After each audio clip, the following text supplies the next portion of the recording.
பல்டி அடித்துள்ளார். பல்டி குமார், பல்டி ராம் என்று இந்திய அரசியலில் அதிகமாக அறியப்படக்கூடிய நிதிஷ்குமார் ராஜினாமா செய்து இந்தியா கூட்டணியிலிருந்து விலகி என்டிஏவில் சேர்ந்து மீண்டும் முதலமைச்சராகி இருக்கிறார். 9வது முறையாக முதலமைச்சராகி இருக்கிறார்.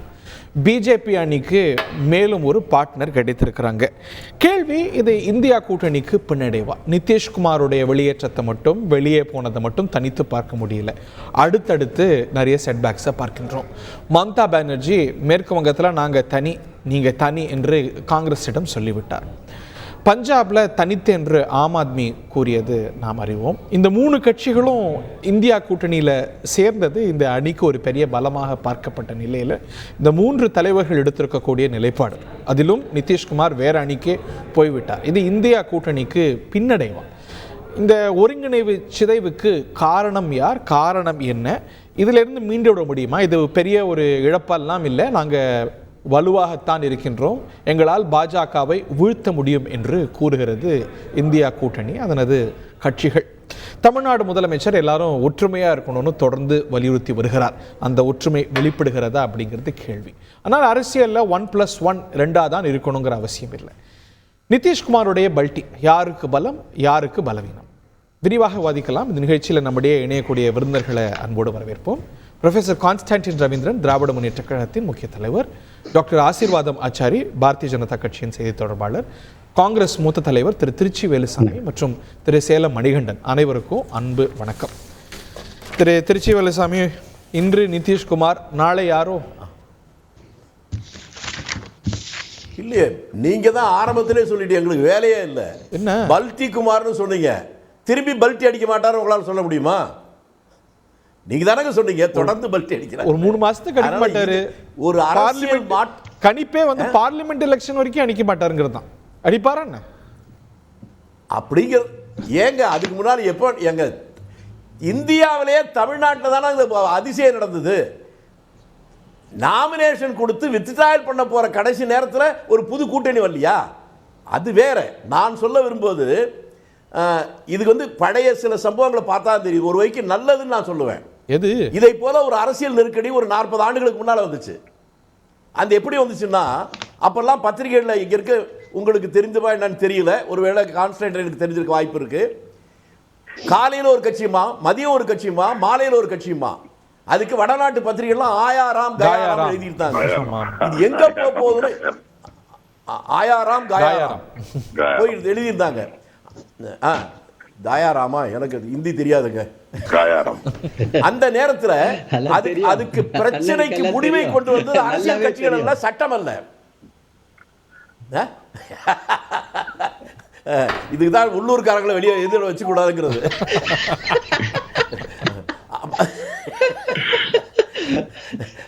அந்த நேரத்தில் மக்களே ஒரு மாற்றத்தை கொண்டு வந்தாங்க. பக்கத்தில் இருக்க கர்நாடகத்தில் தான் அந்த மாற்றம் வந்துச்சு. ஒரு நாள் யாரும் சொல்லாமலேயே இந்த கட்சி மாறிக்கிட்டே இருந்தா பாருங்க. அது 2 MP 4 MLAக்களை அந்தந்த ஊர்ல பொதுவுல ஒரு தூண்ல கட்டி வச்சு அந்த மக்கள் ட்ரீட்மெண்ட் கொடுத்தான். அதுக்கப்புறம் தான் அந்த ஆயாராம் கயாராம்லாம் மாறுச்சு. இப்ப அதை போல வேற ஒரு நெருக்கடி இப்போ வந்திருக்கு. இது இந்த ஒன்றுக்கு மட்டுமல்ல, பொதுவாக ஏற்கனவே இது ஒன்றும் புதுசு இல்லை. ஒரு கட்சியை பிடிக்கிட்டாங்கல்ல, ஒரு MLA கூட இல்லாமலே அருணாச்சல பிரதேசல ஆட்சியை கொண்டு வர வித்தை அவங்களுக்கு தெரிஞ்சிருக்கு. இதெல்லாம் மக்கள் பார்த்துக்கிட்டு இருக்காங்க. இப்ப இதெல்லாம் தானே எல்லாம் சரியா வந்துடும் இல்ல. வர்றவங்க காங்கிரஸ் கட்சிட்டு இருந்து கத்துக்கணுமோ? 3 மாசத்துல செதறி போயிட்டு இருக்காங்க. ஏங்க பிஜேபி கூட்டணியிலே இருந்த பெரிய கட்சி அதிமுக வெளியே வந்துச்சுல்ல. இன்னைக்கு கூட சொன்னாங்கல்ல, எந்த காலத்திலே கூட்டணி இல்லைன்னு. அப்பெல்லாம் நீங்க இவ்வளவு கோவப்படல, என்ன இப்படி ஓடி போயிட்டாங்கன்னு. இதுல எங்க கட்சியில இவங்க ஒன்றும் பல பேர் இந்த மாதிரி இருக்கிறாங்க. அதனால இது ஒன்றும் பெரிய பிரச்சனை இல்லை. ரெண்டாவது அரசியல் நீங்களே சொன்னீங்க, 1 2 என்பது அல்ல. கூட்டணி சேர்ந்தால் பலம், பிரிந்தால் பலவீனம், ரெண்டுமே கிடையாது. நீங்க உங்களுக்கு உதாரணத்துக்கு சொல்றேன். 1971 தேர்தலில் திமுகவும் காங்கிரஸும் தமிழ்நாட்டில் கிட்டத்தட்ட சம அளவு போட்டி தான்.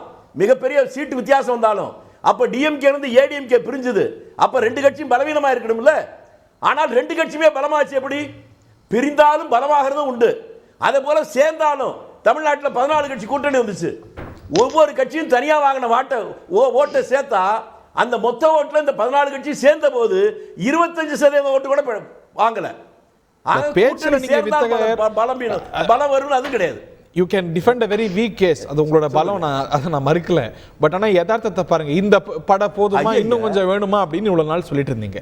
இன்னைக்கு பழைய யூபிஏ இந்தியா கூட்டணி ஆனதே நிதிஷ்குமார், மக்கள் எங்க இருக்கு, ஆம் ஆத்மி, மம்தா எல்லாம் வந்ததுனால தான்.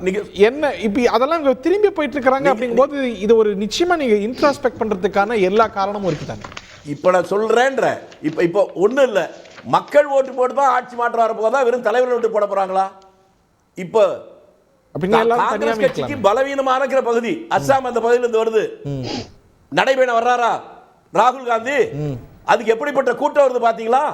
ஆட்சியாளர்கள் எடுத்து பல போராட்டம் பண்ணாலும் அடிதடி நடத்தினாலும் அதையும் மீறி ஆண்களும் பெண்களும் திரளா வந்துட்டு இருக்காங்க. அதை நோக்கி தான் போய் கொண்டிருக்கிறது. கூட்டம் வந்தது, ஒரு அரசியல் மாற்றம் கூட்டணி கட்சிகளையும் பிச்சிட்டு போறாங்க. மேற்கு வங்கத்துல போகும்போது மம்தா பானர்ஜி கூட்டணி இல்லைங்கிறாங்க, பீகாருக்கு வரும்போது நிதிஷ்குமார் போறாரு. இதெல்லாம் உங்க பலத்தை காட்டுதா? ஏங்க இப்ப ஏடிஎம்கே பிரிஞ்சு போனதெல்லாம் பிஜேபி என்ன அதுக்காக தூக்கிலே தொங்கினாங்க? அது ஒன்றும் கிடையாது. இல்ல, அரசியல் கட்சிகளை எது வேணாலும் நடக்குன்னு முன்னாலே சொன்னேனா. தேர்தல் அறிவித்தது மட்டுமல்ல, நாமினேஷன் போட்டு வித்ட்ராயல் பண்ற நேரத்திலேயே புது கூட்டணியில வந்துச்சு. இதே நம்ம பல்டி குமார் திரும்பி பல்டி அடிக்கிறது எவ்வளவு நேரம் ஆகுங்கிறீங்க? ஒருவேளை இப்படி இருக்கலாம்ல, பல்டி குமார் நம்ம இவ்வளவு நாள் இந்த மக்கள் நம்மளை ஆதரிச்சாங்க, இவங்களுக்கு ஏதாவது ஒரு நல்லது பண்ணணும், அந்த நல்லது பண்றதுக்காக ஒருவனை எதிர்த்து அடிப்பது சிரமம், ஆனா ஆதரிச்சு அடிப்பது ரொம்ப சுலபம். உங்க ஸ்லீப்பர்ஸ் எல்லாம் அவரே அதே போல அப்படித்தான் கரெக்டா கண்டுபிடிச்சீங்க. இதுக்கு தான் இவ்வளவு சிரமப்பட்டு சொல்ல வேண்டியிருக்கு. அதனால நிதிஷ்குமார் இவ்வளவு காலம் தங்களை ஆதரித்த இந்த மக்களுக்கு ஏதாவது ஒரு நன்மையை செய்ய வேண்டும், அதுல நம்ம பேர் கெட்டாலும் பரவாயில்ல என்று அவர் எடுத்திருக்கிற முடிவு. அவர் இங்க போனார்,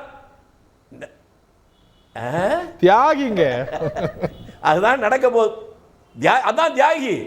நான் அவரை பச்சோந்தின்னு சொல்ல மாட்டேன், பச்சோந்தி எல்லாம் வேற, அது வேற. இவர் போய் பீகார்ல இந்த பார்லிமெண்ட் எலெக்ஷன் முடிவை பாருங்க.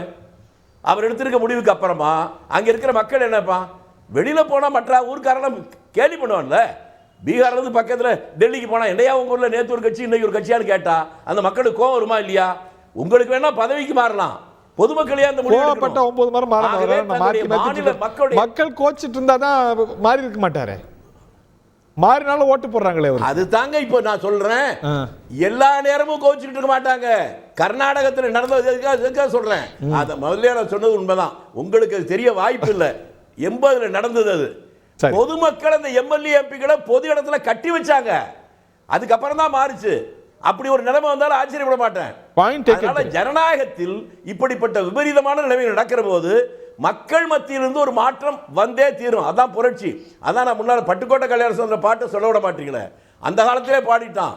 சின்ன பயலே செய்தி தெரியுமான்னு கேட்டு கடைசியில் நடுவில் ஒரு வரி சொல்லுவான், தானா எல்லாம் மாறும் என்பது பழைய பொய்யடான்னு. அதனால அந்த மாற்றத்தை உருவாக்குவதற்கு மக்கள் வாக்களிப்பது மட்டுமல்ல, தெருவில் இறங்கி இவர்களுக்கு பாடம் கற்றுத்தர வேண்டிய ஒரு நிலைமை வரும். வருவதற்கான சூழ்நிலையை உருவாக்க நிதிஷ்குமார் இன்றைக்கு தியாகியாக மாறி இருக்கிறார். ஆகவே அவரை நான் கோச்சிக்க மாட்டேன். என்ன ஷாக்காய் நிக்கிறேங்க ஆச்சாரி. ஐயோ சாரி, அவர்கிட்ட ஹிந்தியில பேசணுமா, நிதிஷ்குமார் வேற சேர்ந்துட்டாரு. ஆசீர்வாதம் ஜி, முझको हिंदी नहीं मालूम है, கோச்சிக்காதீங்க. சாதாரணமாவே ஹிந்தி பேசணும். இப்போ நிதிஷ்குமார் வேற வந்துட்டாரு, இங்கிலீஷ்லாம் பேசினா தமிழ்லாம் பேசினா கோச்சிப்பாரு. ஆரம்பத்துல ஹிந்தி படிச்சாரா? டெல்லிக்கு போய் தானே படிச்சாரு. இல்ல சார், நிதிஷ்குமார் கோச்சிப்பாரு. இப்ப ஒரு நாளைக்கு டெல்லிக்கு வராருன்னு வச்சுக்கோங்க, பிஜேபி ஆபீஸுக்கு வருவார், கூட்டத்துக்கு வருவார், ஆசீர்வாதம் ஆச்சாரி போய் பழக்க தோஷத்துல இங்கிலீஷ்லாம் பேசிட்டாருன்னா நிதிஷ்குமார் கோச்சிப்பார், திட்டுவார்.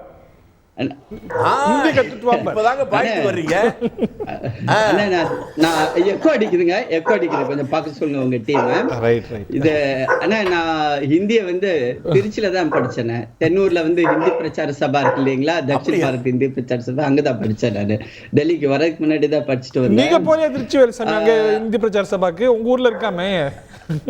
நான் படிக்கிறேன், அப்ப இருந்தே வேணாம்னு நினைச்சிட்டேன், அதனால படிக்கிறேன். கொஞ்சம் சரி பார்த்து இருந்தாங்க, நான் கிராமத்துக்காரன் படிக்கிறேன்.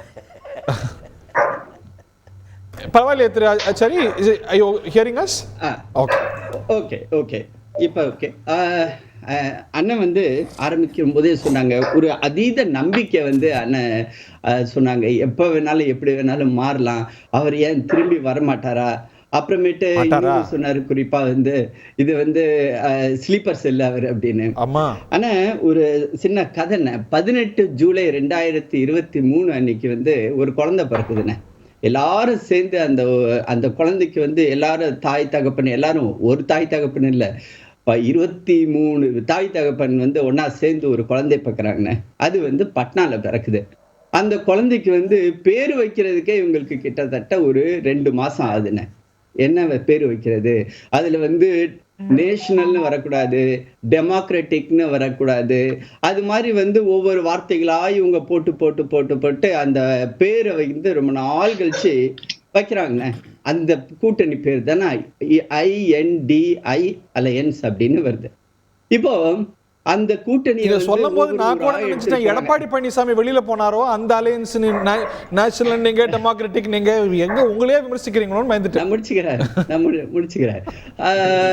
முதல்ல பட்னால வந்து கூடி பேசினாங்க. நம்ம என்ன பண்றது, பிரதமர் நரேந்திர மோடி வந்து ரொம்ப ஸ்ட்ராங்கா இருக்காரு, அதுக்கு அவரை எதிர்க்கிறதுக்கு நம்மளால முடியுமா, அதுக்காக நம்ம இந்த ஒரு குழந்தைய உருவாக்கி இருக்கோமே அப்படின்ட்டு பட்னால கூடி பேசினாங்க. அந்த பட்னா கூட்டத்துக்கு ஏற்பாடு பண்ணவரு இந்த நிதிஷ்குமார் தான். அதுக்கு முன்னாடியே கிட்டத்தட்ட அவர் ஒரு வருஷமா எல்லாரையும் போய் பார்க்கிறார். மம்தா பானர்ஜியை போய் கல்கட்டால பாக்குறாரு, டெல்லியில வந்து ஆம் ஆத்மி பார்ட்டியோட தலைவரா அரவிந்த் கெஜ்ரிவால பாக்குறாரு, காங்கிரஸுடைய தலைவர் வந்து ராகுல் காந்தி அவரையும் பார்த்தாரு, மல்லிகார்ஜுன் கர்கே பாக்குறாரு, தமிழ்நாட்டுல திரு MK ஸ்டாலினை பாக்குறாரு, உத்தவ் டாக்கரேவை பாக்குறாரு, சரத் பவாரை பாக்குறாரு. அப்புறம் எல்லாரும் உத்தரப்பிரதேசத்துல இவர் அகிலேஷ் யாதவ், அவர் பேரையும் மறந்துட்டு அவரையும் போய் பாக்குறாரு. நீங்க உங்க ஸ்லீப்பர் செல்லா தான் இருந்தாரோ இல்லைங்க, நம்ம ஸ்லீப்பர்ஸ் எல்லாம் நம்ம பல வருஷத்துக்கு முன்னாடி பேசி பேசி சலிச்சு போச்சு ஹரி. அதை பத்தி அதுல எந்த ஒரு பிரயோஜனமும் கிடையாது. ஸ்லீப்பர் செல் யாருக்கும் யாராவும் இருக்க முடியாது.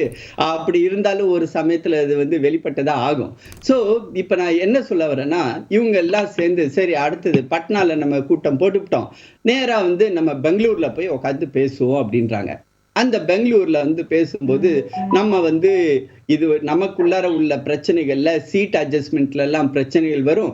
அந்த பிரச்சனைகள் எல்லாம் நம்ம ஒதுக்கி வச்சுட்டு நம்ம வந்து ஒரே ஒரு 1 பாயிண்ட் அஜெண்டா, மோடி நரேந்திர மோடி அவர்களை எதிர்த்து நம்ம ஒரு அரசியல் பண்ணணும், அதுக்காக நம்ம எல்லாம் ஒன்னா சேர்ந்து பேசுவோம் அப்படின்னு சொல்லி அடுத்த கூட்டத்துக்கு தேதி குறிக்கிறாங்க. அந்த கூட்டம் மும்பைல நடக்குது. இதுக்கு இடையில ஒரு பெரிய பிரச்சனை. சரி நீங்க நம்ம எல்லாம் ஒன்னா சேர்ந்துருக்குமே, நமக்கு யாராவது வழிகாட்டணுமே, கன்வீனர்னு ஒருத்தவங்களை போடுவோம் அப்படின்னு எல்லாரும் பேசுறாங்க. அந்த கன்வீனர் போடுறதுல ஆளா நிக்கிறாரு நிதிஷ்குமார். சரி இவர் வந்து நம்மளதான் கன்வீனர் ஆக்குவாங்க, ஏன்னா இனிஷியேட்டிவை நம்ம தான் எடுத்தோம் அப்படின்னு நிக்கிறார். பட் அவருக்கு அந்த வாய்ப்பை கொடுக்கல. இவங்க என்ன சொல்றாங்க பாம்பேல, இல்ல நம்ம கன்வீனர்லாம் போட வேணாம், எல்லாரும் ஒன்னா சேர்ந்து வந்து எதிர்ப்போம், அதுல வந்து நமக்கு வந்து கன்வீனர்லாம் அவசியம் இல்லை, பிரைம் மினிஸ்டரியல் கேண்டிடேட் மக்கள் கேட்கறாங்க, மீடியா கேட்கறாங்க. சரி நீங்க எல்லாம் கூடி பேசுறீங்க, நீங்க எல்லாரும் சேர்ந்து நரேந்திர மோடியை எதிர்க்கிறீங்களே, நரேந்திர மோடிக்கு எதிராக ஒரு பிரைம் மினிஸ்டரியல் கேண்டிடேட்டை நீங்க ஏன் அறிவிக்க கூடாது அப்படின்னு. இல்ல நாங்க பிரைம் மினிஸ்டரியல் கேண்டிடேட் எல்லாம் அறிவிக்க தேவையில்லை, அப்புறமேட்டு எலெக்ஷன் ரிசல்ட் வந்ததுக்கு பிறகு அறிவிச்சுக்கலாம் அப்படின்னு சொல்றாங்க. அடுத்த கட்டமா அது டெல்லிக்கு நகருது. அங்கதான் நீங்க நம்ம ஆரம்பிச்சோம் பார்த்தீங்களா, அந்த ஹிந்தி தெரியாது போடா அந்த இன்சிடென்ட் அங்கதான் நடந்துச்சு. நிதிஷ்குமாருக்கு வந்து அந்த பிரச்சனையை உருவானுச்சு. இவங்க இங்கிலீஷ்ல பேசினாங்க, அவருக்கு ஹிந்தி தான் தெரியும். அப்படி பிரச்சனை அது நம்ம ஏற்கனவே இதை பத்தி இல்ல சார், அது ஹிந்தி மீடியத்துல படிச்சாலும் இங்கிலீஷ் மீடியத்துல படிச்சாலும் அவங்களுடைய மதர் டங் தானே சார் எப்பொழுதுமே முதல்ல. அப்புறம் இவங்க அடுத்தது என்ன பண்றாங்க, இங்கதான் இப்போ கிளைமேக்ஸா இங்கதான் வருது. இப்போ சரி நமக்கு வந்து கன்வீனர் வேணாம், நமக்கு வந்து ஒரு சேர்மன் போடுவோம் இந்த இதுக்கு அப்படின்னும் போது நிதிஷ்குமார் ரொம்ப அவளோட எதிர்பார்த்திருந்தது அவர் பேரை ப்ரப்போஸ் பண்ணுவாங்கன்னு. அங்கதான் காங்கிரஸ் கூட்டணி என்ன பண்ணுச்சு, காங்கிரஸ் கட்சி என்ன பண்ணுச்சு, அண்ணன் வந்து இருக்காங்க, அவருக்கு வந்து காங்கிரஸோடைய மிக மூத்த தலைவர், பல வருடங்களா காங்கிரஸ்ல இருக்காப்ல, அவருக்கு தெரியும். இவங்க என்ன சொல்றாங்கன்னா, மல்லிகார்ஜுன் கர்கேவை வந்து நம்ம ப்ரொமோட் பண்ணுவோம், அதுக்காக மம்தா பானர்ஜி கூடயும் அரவிந்த் கெஜ்ரிவாலோட பேசுறாங்க. ஸோ யாரு வந்து இந்த கூட்டணியை உருவாக்குறதுக்கு ஒரு ஃபவுண்டேஷன் போட்டாரோ, அடித்தளத்தை போட்டாரோ, அவரை வந்து இவங்க சைலண்ட் பண்ணிட்டாங்க. அதுதான் முதல்ல அவருக்கு நடந்த ஒரு மிகப்பெரிய அடி. சமோசா பிரச்சனை எல்லாம் விட்டு என்னெல்லாமோ பேசிட்டு இருக்கிறீங்க. இல்ல நான் வரேன் அதுக்கு. ஏன்னா இதனுடைய அத்வானி தான் ஆட்சிக்கே ஆட்சியாரம் போட்டாரு, அவர் எங்க இருக்கிறாரு? இல்ல அதுக்கு வந்து நீங்க புரிஞ்சுக்கணும், ஏன் இதனால வந்து ஓவர் நைட்டா இதெல்லாம் நடக்கல. ஏதோ நாங்க வந்து அவருக்கு ஆஃபர் பண்ணோம், அவர் எங்கள்கிட்ட வந்தாருன்னு. அவரை வந்து இவங்க புறக்கணிச்சாங்க, இந்தி கூட்டணி புறக்கணிச்சாங்க. அவருக்கு வந்து வேற வழி இல்லை, தன்னுடைய ஒரு முக்கியமான ஒரு எதிர்ப்பை எடுத்து கொண்டு வர்றதுக்கு. அதே சமயம் அங்க பீகார்ல உள்ளுக்குள்ளார ஏகப்பட்ட பிரச்சனை. லாலு பிரசாத் யாதவ் ஊழல்ல மாட்டிட்டு இருக்காரு, அவருக்கு தொடர்ந்து இடியோட சம்மன் போயிட்டு இருக்குது, அவர் அப்பியர் ஆகுறாரு. அவரோட சேர்ந்து நம்ம பயணம் பண்ணோம்னா நமக்கும் கண்டிப்பா அந்த ஊழல் அந்த முத்திரை நம்ம மேலையும் விழும். அடுத்தது வந்து லாலு பிரசாத் யாதவுடைய குடும்ப ஆட்சி. அங்க அவருடைய 2 மகன்களும் அவருடைய அமைச்சரவையில் ஒருத்தர் வந்து துணை முதல்வராகவும் இன்னொருத்தர் வந்து ஒரு கேபினெட் அந்தஸ்துலயும் ஒரு அமைச்சரா இருக்காரு.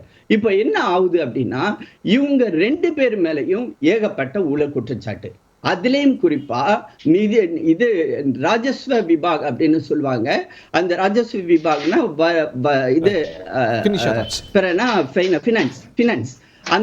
அந்த நிதித்துறையில ஏகப்பட்ட குளறுபடிகள்.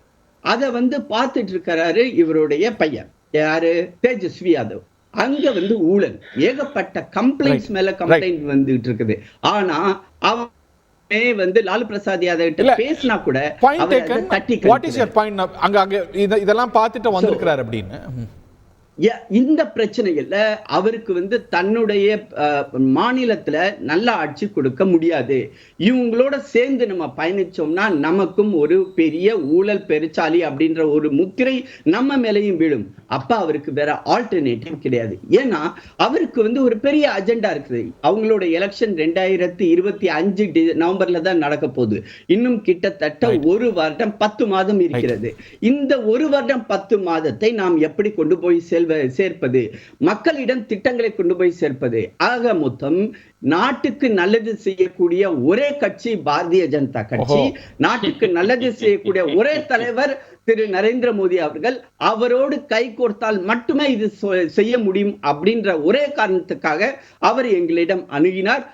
நாங்களும் பீகாரை பொறுத்தவரை எங்களுக்கு அங்கு வந்து மக்கள் நலத்திட்டங்களை ஈஸியாக கொண்டு போய் சேர்க்க வேண்டும், மக்கள் நலமாக இருக்க வேண்டிய பீகார் பேக்கேஜ் நாங்க ஏற்கனவே அறிவிச்சிருந்தோம். அந்த பீகார் பேக்கேஜ் கூட முடியாம இருந்துச்சு. அதற்காக நாங்கள் அவரோட கை கோர்த்தோம். திருச்சி வேலுசாமி ரொம்ப சுருக்கமான ரிபார்ட்டல் நான் மற்ற விருந்தினர்கள்ட்ட போறேன். அதாவது ஆரம்பத்திலே தெளிவாக சொல்லிட்டார், எங்காலும் வந்து உங்களுக்கு யாருக்குமே புரியல, ஒரு கதை சொல்றேன்னு சொல்லிட்டு தான் ஆரம்பிச்சார். நாங்கள் 27 அப்பா அம்மா சேர்ந்து கட்சி உருவாக்கணுமா, அதனால 27 அதிகமாக இருக்குன்னு 38 பேர் சேர்ந்து உருவாக்கணும் அந்த கூட்டணி போனாரா? அது ஊழல்னு வேற சொன்னார். அதே நடுவில் சொல்லிட்டாரு, அவர் பதவி எதிர்பார்த்தாரு கிடைக்கல, அதனால தான் அந்த உண்மையும் சொல்லிட்டாரு. பின்னால ஒரே 1 கிலோமீட்டர் ரோடு போடுறதுக்கே 200 கோடி ரூபாய் செலவு பண்ணா அது ஊழல் கிடையாது. பிரைம் மினிஸ்டர் கேர் ஃபண்டுன்னு சொல்லி அதுக்கு கோடி கோடியாக பணம் வசூல் பண்ணி கணக்கே கொடுக்கலன்னா ஊழல் கிடையாது அப்படின்னு அவர் நினைக்கலாம். அதை மக்கள் நம்புவாங்கன்னு நினைக்கிறீங்களா? அதனால கதை கேட்டு வளர்ந்தது தான் இந்த நாடு. ஆனால் இந்த கதையை யாரும் கேட்க மாட்டாங்க. மற்றதை அப்புறம் பேசுவோம். ஆச்சாரி, சுருக்கமான பதில். நான் பிறகு ப்ரொஃபஸர்கிட்ட போறேன். இல்ல நான் வந்து அந்த குழந்தை வந்து பேர் வச்சதுக்கு பிறகு அந்த குழந்தைய இறந்து போச்சு. ஏன்னா அங்க மம்தா பானர்ஜி அவங்கள கைவிட்டுட்டாங்க, அதே மாதிரி ஆம் ஆத்மி பார்ட்டி அவங்கள கைவிட்டுடுச்சு. இன்னைக்கு அந்த கூட்டணி குழந்தைதான் இருக்கேங்க. இல்லைன்னா இப்ப நீங்க பேசுறீங்க, நான் ஏன் பேசுறேன்? கான்ஸ்டன்டைன் ஒருத்தவங்க தான், அவங்க திமுக மட்டும்தான் அவங்க கூட கூட்டணியில் இருக்காங்க. அதுவும் என்னைக்கு முறிய போதோ அதுவும் தெரியல. நீங்க அவங்கள்ட்ட இருந்து முடிச்சிட்டு போன நிதிஷ்குமார சொல்றீங்க, உங்க கூட பக்கத்துல உட்கார்ந்து முடிச்சிட்டு போன எடப்பாடி பழனிசாமி.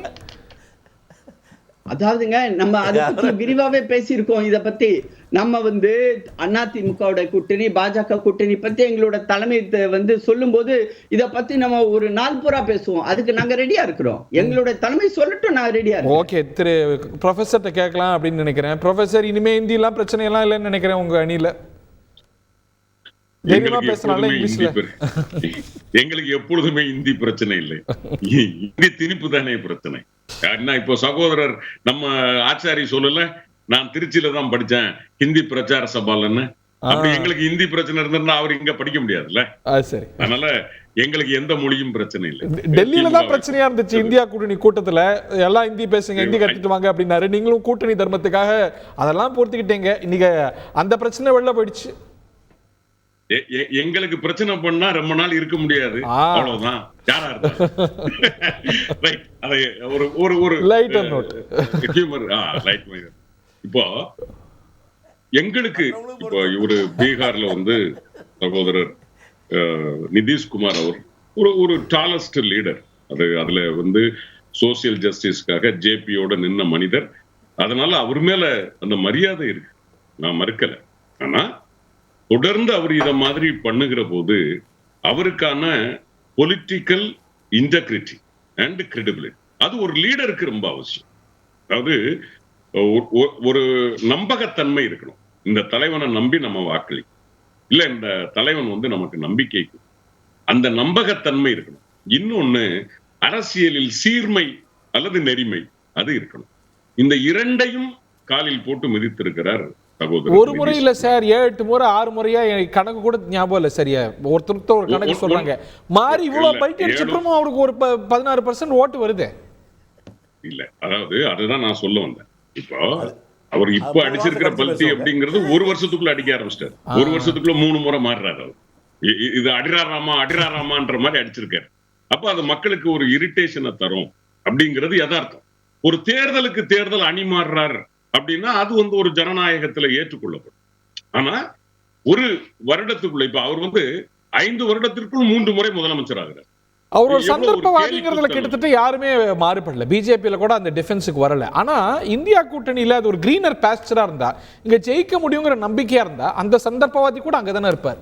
சோ இந்த கூட்டணியுடைய வெற்றி வாய்ப்பு தேசிய அளவுல சந்தேகமாயிட்டு இருக்கு அப்படிங்கிற ஒரு புரிதல், இந்த அணி பலவீனமாயிட்டு இருக்குங்கிற புரிதல் இயல்பா வருதானே? இல்ல, என்ன பொறுத்த வரைக்கும் நான் அப்படி பார்க்கல. எங்களுக்கு இருக்கிற மிகப்பெரிய பிளஸ் பாயிண்ட் அல்லது உங்களுக்கு இருக்கிற மிக சாதகமான சூழல் எது என்று கேட்டால், இந்திய கூட்டணியில அந்தந்த மாநிலங்களில் மாநில கட்சிகள் பலமாக இருக்கிறது. அவற்றிற்கு உறுதுணையாக காங்கிரஸ் இருக்கிறது. காங்கிரஸ் ஏதேனும் நாங்கள் தனியாக நிற்கிறோம் என்று ஒரு முடிவெடுத்தால் மட்டும்தான் அது இந்திய அளவில் இந்திய கூட்டணிக்கு பாதிப்பு. அது இல்லாத வரைக்கும் மாநில அளவில் பாதிப்பு வரலாம். ஒரு உதாரணத்திற்கு இப்ப மேற்கு வங்கம் எடுத்தீங்கன்னா மம்தா பானர்ஜி ஸ்ட்ராங் லீடர், அவங்களுக்கு காங்கிரஸ் ஒரு சப்போர்ட். இப்ப அதே மாதிரி பீகார் எடுத்தீங்க அப்படின்னா லல்லு பிரசாத் யாதவ் ஆர்ஜேடி ஒரு ஸ்ட்ராங், அவங்களுக்கு சப்போர்ட் காங்கிரஸ். இப்போ தமிழ்நாடு எடுத்தீங்கன்னா திமுக ஒரு ஸ்ட்ராங் பார்ட்டி, அவங்களுக்கு சப்போர்ட் காங்கிரஸ். அப்போ இப்போ நிதிஷ்குமார் போன கடைசியா சொன்னதை தவிர மத்த எல்லா இடத்துலயும் பிரச்சனை தானே இல்ல. நான் சொல்றது என்னன்னா, இல்ல மம்தா பானர்ஜி வந்து அவங்க வந்து ஒண்ணு நான் தனியே போறேன்னு சொல்லியே, இந்தியா கூட்டணியை விட்டு வெளியே போறேன்னு சொல்லியே, அவங்களோட செல்வாக்கு மேற்கு வங்கத்துல தான் இருக்கு. மேற்கு வங்கத்துல ஒண்ணா நிக்கலன்னா மம்தா பானர்ஜி எங்க நின்னா இந்தியா கூட்டணியில இருந்தா என்ன இல்லாட்டி என்ன? அவங்க அன்னைக்கு சொல்லும் போது சொன்னதுக்கு அப்புறம் காங்கிரஸ் தலைவர்கள் பேசி இருக்கிறாங்க. மல்லிகார்ஜுன் கார்கே அவர்கள் பேசி இருக்கிறார்கள்.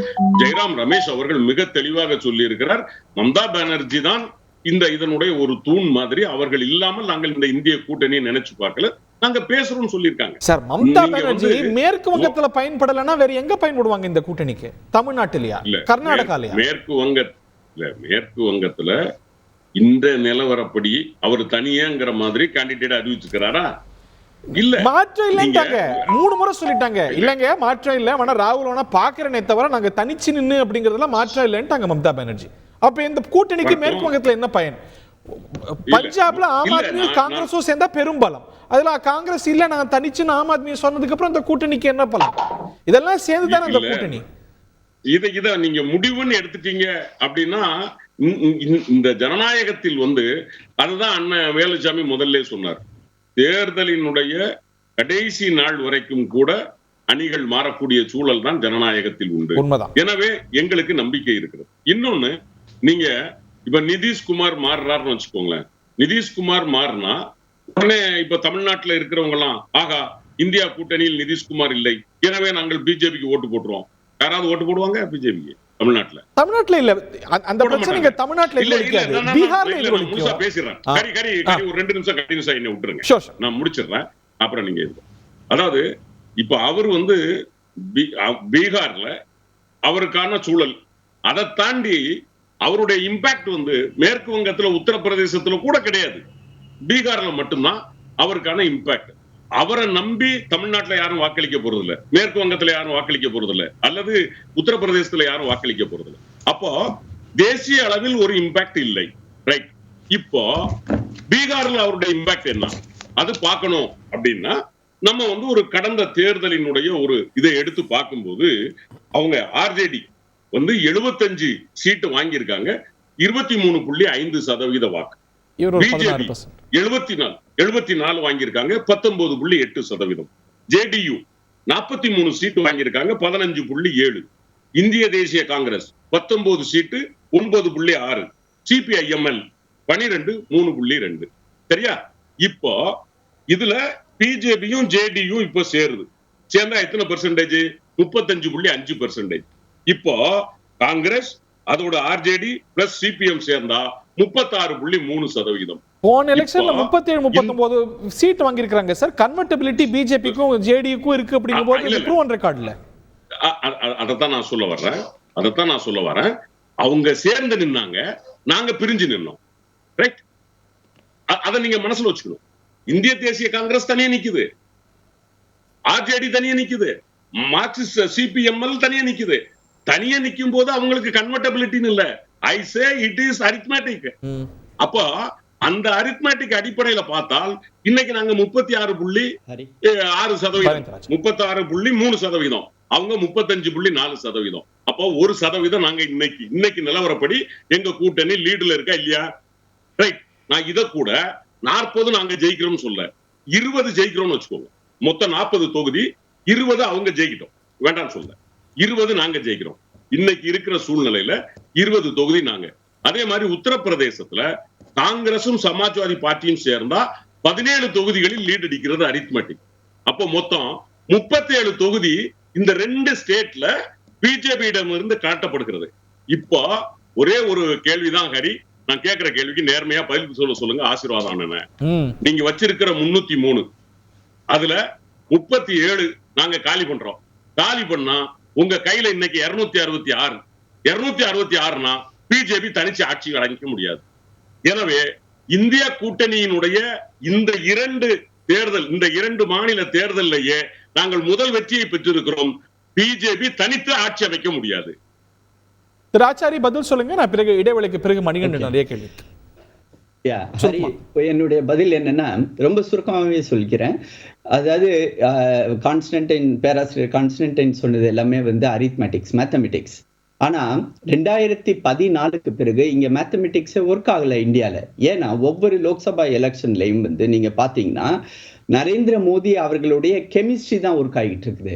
திரு அருண் ஜேட்லி அவர்கள் அடிக்கடி இதுக்கு முன்னாடி சொல்லியிருந்தார், 2014க்கு முன்னாடி உள்ள ஒவ்வொரு எலெக்ஷன்லயும், அப்பெல்லாம் நாங்க வளர்ந்து வந்துகிட்டு இருக்கிற ஒரு கட்சி, அப்ப அவரு லோக்சபா எலெக்ஷனை பத்தி அவரு அனலைஸ் பண்ணும்போது சொல்லுவாரு, லோக்சபா எலெக்ஷனுடைய டோட்டல் அவுட்புட் என்ன அப்படின்னா, ஒவ்வொரு மாநிலத்திலையும் ஒரு கட்சி வாங்கக்கூடிய அந்த சீட்டுகள், அந்த ஓட் பேங்க், அதனுடைய டோட்டல் தான் இங்க லோக்சபாவில் நம்ம பார்க்கிறோம்.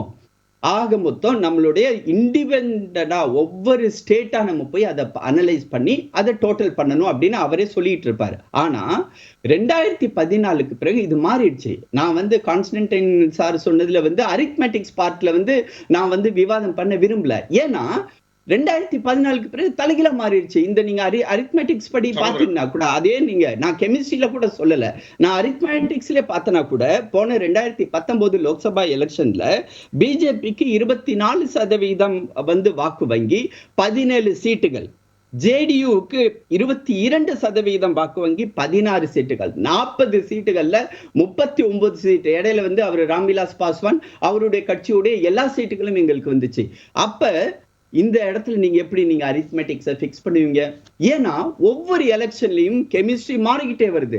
பிரதமர் நரேந்திர மோடியுடைய மக்கள் ஈர்ப்பு அதிகமாகுது, அதனுடைய பர்சன்டேஜ் இன்க்ரீஸ் ஆக வரக்கூடிய எலெக்ஷன்ல போன தடவை 39ல நாங்க இருந்தது இப்ப 40க்கு 40 அடிப்போம். யூபிலயும் அவர் சொன்னார் இல்லீங்களா, அது கண்டிப்பா பார்க்கலாம். ஏன்னா ஒரு இடைவேளைக்கான தருணம். Hold your thoughts everyone. Arithmetics part professor ரொம்ப சுருக்கமா நான் இடைவேளைக்கு பிறகு வீடியோ. ஒரே கேள்விதான். அவர் சொல்ற கெமிஸ்ட்ரி எல்லாமே ஒர்க் அவுட் ஆனதுக்கு பிறகும் 2014 இருந்து இன்னைக்கு வரைக்கும் நான் பார்க்கிறேன் 37% மேல் பிஜேபி போகவே இல்லை. மணிகண்டன் வணக்கம். அடிக்கடி போய் டெல்லி எல்லாம் கால்ல எல்லாம் விழுறீங்களா? तंदी टीवी நேயர்களுக்கு வணக்கம். मेरा पुराना दोस्त आज का मेरा छत्र आचार्य जी क्या हुआ ठीक है? என்ன சொன்னீங்க? ஹரி அது ஆச்சாரியாருக்கு தான் தெரியும். ஆச்சாரியார் வந்து எங்களுடைய முன்னாள் நண்பர் அப்படிங்கிறது மட்டும்தான் உங்களுக்கு தெரியும் நினைக்கிறேன். பேராசிரியர் கான்ஸ்டன்டைன் ரவீந்திரனுக்கும் அவர் முன்னாள் நண்பர். ஏன்னா என்னுடைய நினைவு சரியா இருந்ததுன்னா ராசாங்கிற புகழ்பெற்ற மத்திய அமைச்சர் திமுக அமைச்சர் பங்கு வகிக்கிறப்ப அவரோட அடிஷனல் பிரைவேட் செக்ரட்டரியா அவர் கூட இருந்தார். இந்த உலகளாவிய பேர் வாங்கின ஸ்பெக்ட்ரம் ஊழல் நடக்கிறப்ப அவருடைய பிரைவேட் செக்ரட்டரியா இருந்தார். போகட்டுங்க. இல்ல ஐயா தப்பு சொல்லல, ஐயா நான் தப்பு சொல்லல. அதை இது பண்ணி தான் அவர் வெளியே வந்தார், நான் அதை சொல்லல. அதே மாதிரி மரியாதைக்குரிய பேராசிரியர் கான்ஸ்டன்டைன் ரவீந்திரன் நிதிஷ்குமார் பல்டியை வந்து ரொம்ப குறிப்பிட்டு சொன்னாருங்க. நியாயமான விஷயம்தான், இருந்தாலும் கண்ணியத்தோடு குறிப்பிட்டாரு. இந்த ராஜீவ்காந்தியோடைய முதுகில் குத்திட்டு ஆட்சி அமைச்ச விபி சிங் மந்திரி சபையிலையும் மந்திரியாக இருந்தவங்க திமுக அப்படிங்கிறது தெரியும். தேவகவுடா மந்திரி சபையிலையும் பல்ட்டி அடிச்சுட்டு மந்திரியாக இருந்தவங்க திமுக அப்படிங்கிற வரலாறு எல்லாத்துக்கும் தெரியும். அதுக்கப்புறம் வந்து குஜராத் மந்திரி சபையிலையும் மந்திரி சபையில் பங்கு வகுத்தவங்க அப்படிங்கிறது தெரியும். பாபர் மசூதியை வந்து இடித்ததுக்கு அப்புறம் குஜராத்தில் கலவரம் நடந்ததுக்கு அப்புறமும் 2004 வரைக்கும் அடல் பிகாரி வாஜ்பாயோட மந்திரி சபையிலையும் திமுக பங்கு வகிச்சு அதுக்கப்புறம் ஒரு சோமர்சால்ட் பல்ட்டி அடிச்சு தான் மன்மோகன் சிங் மந்திரி சபையில் 10 வருஷம் இருந்தாங்க அப்படிங்கிற வரலாறு வந்து திமுக அடிச்சதே இல்லையோ பல்ட்டி. முன்னாடி ஒன்று சொல்லிடுறேன், அரசியல்ல பல்ட்டி அடிக்காத கட்சி அது இந்தியாவில்.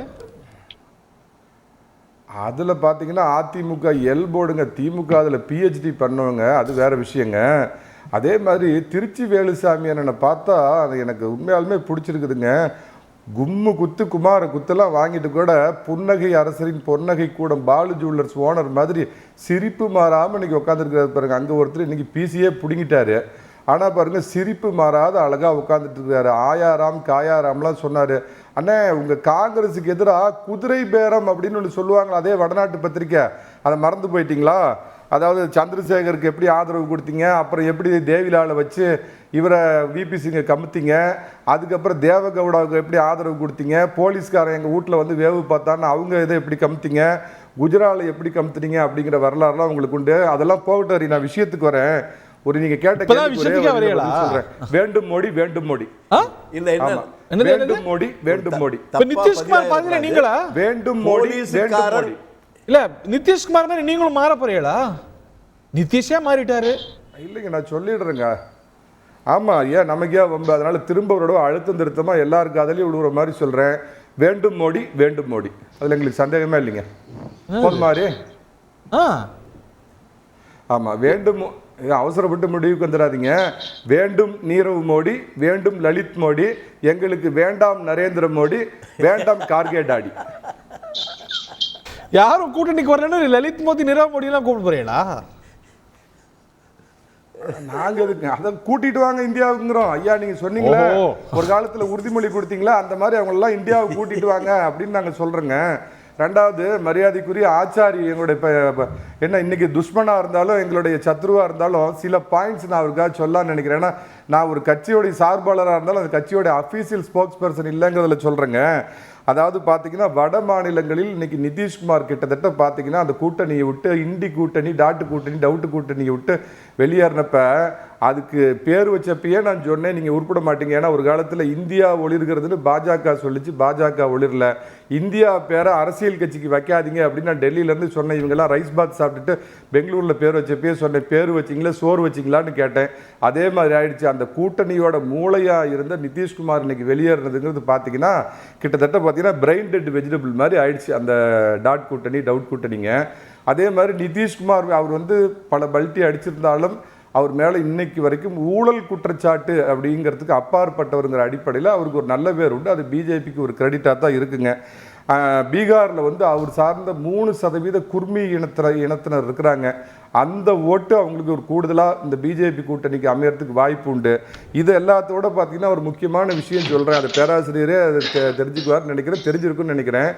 உத்தரப்பிரதேசத்தில் பார்த்தீங்கன்னா அவருடைய குர்மி சமுதாயத்தை சேர்ந்தவர்கள் 20 தொகுதியில் அவங்க வந்து டிசைடிங் ஃபேக்டராக இருக்காங்க.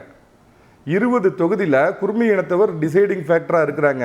இன்னொன்று பிஜேபி பாருங்க, ஏற்கனவே திட்டம் போட்டு ஒன்று பண்ணியிருக்கிறாங்க.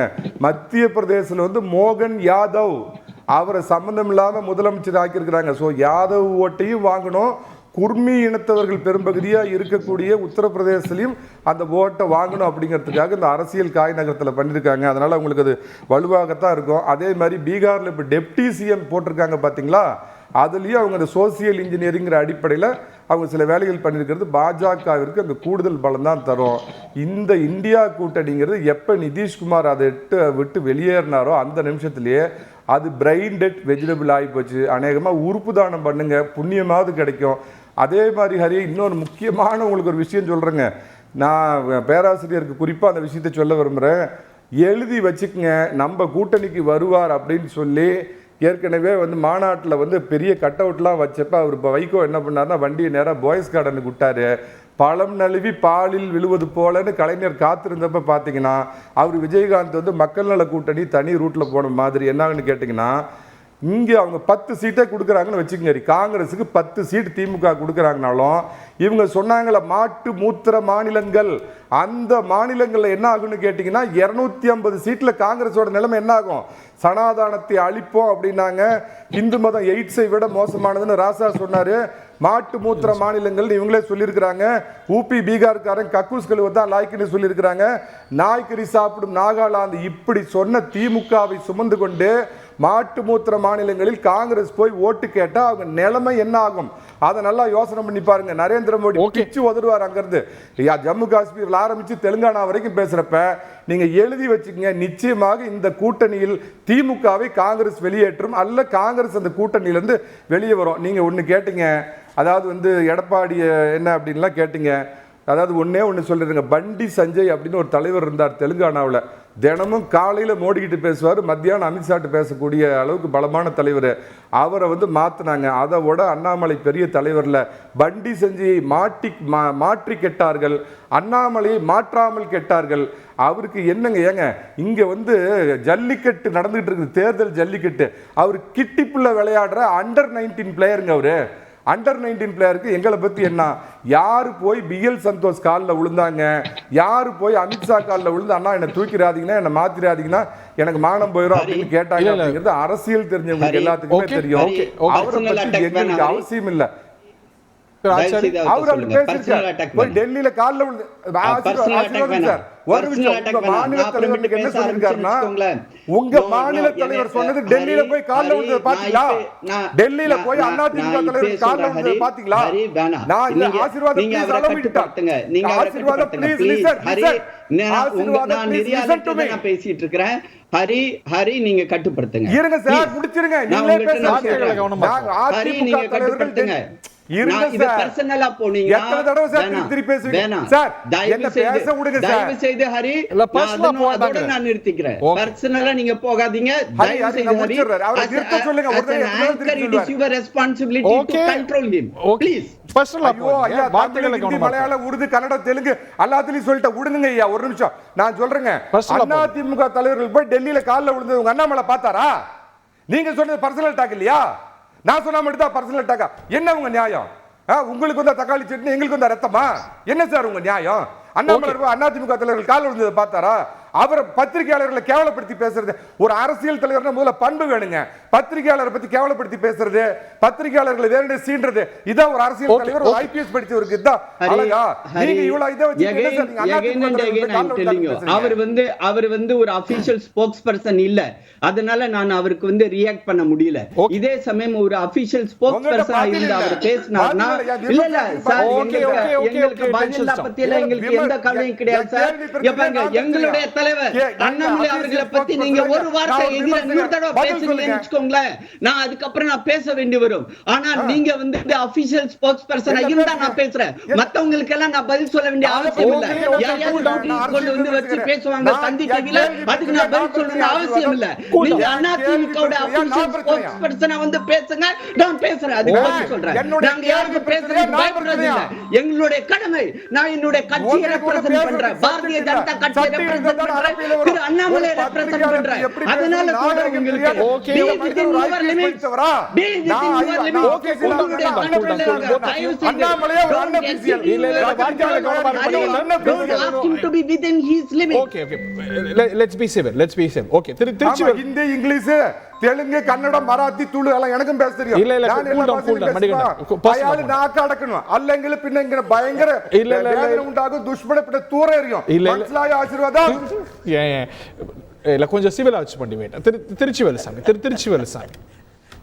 வேலுசாமி இதுக்கப்புறம் ஒரு நரேட்டிவ் செட் பண்ண முடியுமா உங்களால? நீங்க அடுத்தடுத்து போயிட்டு இருக்காங்க என்னன்னு சொல்லி மக்களை கன்வின்ஸ் நிச்சயம் நான் தான் சொல்றேங்க, நிச்சயமா முடியும் என்பது மட்டும். கடந்த கால வரலாறு நீங்க பாத்தீங்கன்னா அது புரியாத ஒண்ணும் இல்லை.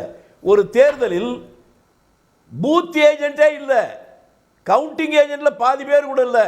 ஆனா ஒருத்தர் ஜெயிச்சார், அவர் எழுத்து கேண்டிடேட் போடுறதுக்கு யாரும் வராமல் இருந்த போது அது 77 சஞ்சய் காந்தி எழுத்து நின்று ஜெயிச்சவர் பேரை சொல்லுங்க. இந்தியாவே அதிர்ந்து போயிருந்தது. மக்கள் ஒரு மாற்றம் ஏற்பட்டு தான் இந்த கூட்டணி கூட்டல் கழித்தல் கணக்கெல்லாம் வராதுங்க. இன்றைக்கு இருக்கிற பிரச்சனை, நீங்க பேசுற ஆசீர்வாத ஆச்சாரி வந்து இந்த மக்கள் இந்த 10 ஆண்டு காலங்களில் இந்த நாட்டு மக்களுக்கு இவ்வளவு நன்மை நடந்திருக்கு, எல்லாம் சுகமா இருக்கிறாங்க. நான் அவருக்கு சொல்ல விரும்புவது ஒன்றுதான், ஒரு மூட்டை நெல் 1300 ரூபாய் 10 வருஷத்துக்கு முன்னால இல்ல, 3 ஆண்டுகளுக்கு முன்னால இருந்துச்சு. இன்னைக்கு அதே தான் விற்குது. ஆனா மெட்ராஸ்ல வந்து இறங்குங்க, நீங்க ஊருக்கு வர்றதுக்கு ட்ரெயின் ஏற வரீங்க எக்மோர், அதுக்கு நேர் எழுத்த மாதிரி கடைக்கு போங்க. 3 வருஷத்துக்கு முன்னால 40 ரூபாய்க்கு தான் ஒரு சாப்பாடு வித்துச்சு, இன்னைக்கு 160 ரூபா. எப்படி? நெல் விலை கூடவே இல்லை, சாப்பாட்டு விலை கூடி போச்சு. பொருளாதார சீரழிவு என்னன்னு நம்ம புரிஞ்சுட்டு பேசணும். மக்கள் சௌரியமா இருந்தா ஒரு முடிவு எடுப்பான், மக்கள் பாதிக்கப்படுகிற போது என்ன முடிவு எடுப்பான்? நீங்க யாரு நீங்க ஓட்டு கேட்டாலும் சரி கேட்கலனாலும் சரி, அவன் பாதிப்பு வருகிற போது பாதிப்பை எடுத்து ஓட்டு போடுவான். சரி, இது உங்களுக்கு பாதிப்பா இல்லையா சார்? அடுத்தடுத்து கோலிஷன் பார்ட்னர்ஸ் விலகி நிற்பது அப்படிங்கிறது மக்கள் என்ன மக்கள் முடிவு பண்ண போறான்? இந்த பாதிப்பு இல்லை. அதுதான் நான் முன்னாலே சொன்னேன், ஒன்றாக இருந்த திமுக 2ஆக பிரிஞ்சது, 2 பேரும் பலமா தான் வந்தாங்க. 14 கட்சி ஒன்னா சேர்ந்துச்சு, மொத்த ஓட்டு 25% கூட வாங்கல. மக்கள் பிரச்சனை எப்படி இருக்குதா? பாராளுமன்ற தேர்தலில் மத்தியில் ஆளுகின்ற கட்சி இந்த 10 ஆண்டு காலங்களில் செய்த சாதனைகளை வைத்துத்தான் மக்கள் வாக்களிப்பார்கள்.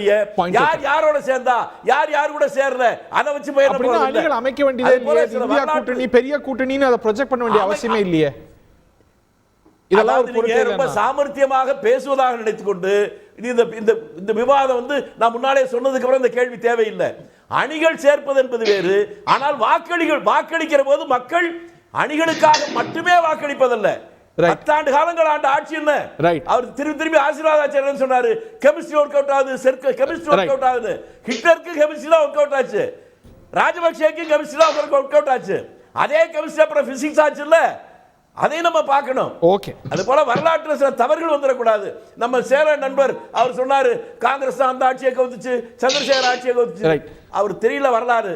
சந்திரசேகர் ஆட்சியில் பாராளுமன்றத்தில் ராஜீவ்காந்தி என்னை கண்காணிப்பதற்காக சிவில் டிரெஸ்ல போலீஸ்காரங்க வேவு பார்த்தாங்கன்னு சொன்னார். உடனே சந்திரசேகர் இப்படி ஒரு சந்தேகம் வந்ததற்கு பின்னால இருக்க மாட்டேன்னு அவர் ராஜினாமா பண்ணார ஒழிய ஆட்சியை காங்கிரஸ் கவிழ்க்கல. அதே நேரத்தில் ஒரு ஓட்டுல வாஜ்பாய் ஆட்சி கவிழ்ந்துச்சு. கவிழ்ந்ததுக்கு அப்புறம் இன்னைக்கு தான் நான் நிம்மதியா தூங்க போறேன்னு சொன்னாரு. அப்ப அந்த ஆட்சியை காங்கிரஸ் கவிழ்ந்துச்சா என்னன்னு கொஞ்சம் விளக்கம் சொன்னா நல்லா இருக்கும். நான் பேச வேண்டியது யார் எந்த ஆட்சியை கவுத்தாங்க சேர்த்தாங்கிறத. 10 ஆண்டுகளில் இந்தியா எந்தெந்த வகையில் இளைஞர்கள், விவசாயிகள், தொழிலாளர்கள் அவருடைய வாழ்க்கையில வசந்தம் வந்திருக்கிறதா? நேரத்தை பகிர்ந்து கொடுக்கணும். திரு ஆச்சாரி இறுதி கருத்து. 4 வருஷம் ஆச்சு. சரி, பாயிண்ட் டேக்கன். திரு ஆச்சாரி ரொம்ப சுருக்கமா இறுதி கருத்து. ஹரி, நான் ஆரம்பத்திலே சொன்னது மாதிரி ரொம்ப சிம்பிளா, அந்த பிறந்த குழந்தை ஐசியூல இருந்துச்சு. நேத்து காலையில அந்த ஐசியூல இருந்த பிறந்த குழந்தை இறந்து போயிடுச்சு. அதாவது இந்த கூட்டணி, இந்தி கூட்டணின்றது நேத்தோட முடிஞ்சிருச்சு. வந்து கிரிமேஷனும் நடந்துருச்சு. அதாவது எப்படின்னா வாட்ஸ்அப் வந்து ஒருத்தர் கிரியேட் பண்றாரு, அவரே அந்த வாட்ஸ்அப்ல இருந்து வெளியில போயிட்டாருன்னு வச்சுக்கோங்க, அட்மின் இல்லாத வாட்ஸ்அப் கொலாப்ஸ் ஆயிடும். அது மாதிரி தான் ஒரு நார்மலா உங்க குரூப்ல இருந்து இன்னும் 2 மாசம் கழிச்சு வெளில போக மாட்டார் நிதிஷ்குமார். என்ன உத்தரவாதம் உங்க வாட்ஸ்அப் குரூப்ல இருந்து? அவர் அடிக்கடி குரூப் மாறுறவர் தானே. நீண்ட பயணம், எங்களுக்கு இன்னும் நீண்ட பயணம் இருக்குது. அவர் கூட எங்களோட பீகார் பேக்கேஜ் அவருக்கு வந்து நாங்க கொடுக்கணும். அதுக்காக அவர் வந்து உண்மையிலே நீங்க ஆரம்பத்துல சொன்னீங்க இல்லீங்களா, ஊழல்ன்ற அந்த வந்து ஒரு முத்திரை அவர் மேல பற்றக்கூடாதுன்ற அது ரொம்ப தெளிவா இருக்காரு. ஊழலற்ற ஆட்சியை நாங்க கொடுத்துட்டு இருக்கிறோம். நாங்கள் ஊழலற்ற மத்திய ஆட்சி, அதே மாதிரி ஊழலற்ற ஒரு மாநில ஆட்சி, இரண்டும் சேர்ந்து நாங்கள் பயணிக்க இருக்கிறோம். அதுதான் மிக முக்கியமான விஷயம். ஊழல் ஆட்சியா?